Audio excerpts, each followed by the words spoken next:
美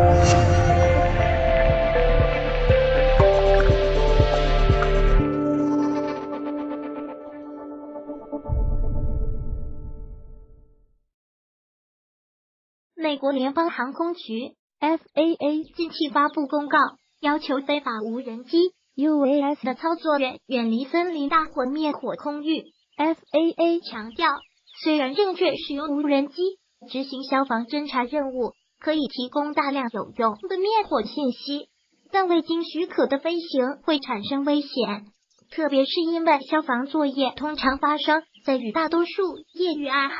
无人机在相同的空域飞行。根据美国联邦航空局的说法，无人机非法飞行会对驾驶消防飞机的飞行员产生碰撞和分心的危险，而且当灭火飞行作业因该空域发生不明 UAS 目击而中断或暂停时，对火灾区域的民众的利益也会造成损失。如果你拥有一架无人机，请不要在森林大火附近或上空飞行。美国联邦航空局代理署长 Daniel Weil 说，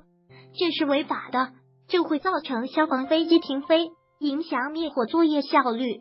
你的爱好不能危害另一个人的生命。爱达荷州博伊西国家跨部门消防中心美国农业部林务局发言人 Jennifer Jones 提到，对未经授权的无人机飞行影响了森林大火灭火作业的话，执法部门将会对操作者提出最高2万美元的民事处罚和可能的刑事起诉。美国联邦航空局还要求任何目击在森林大火附近进行未经授权的无人机飞行的民众第一时间向当地执法人员报告。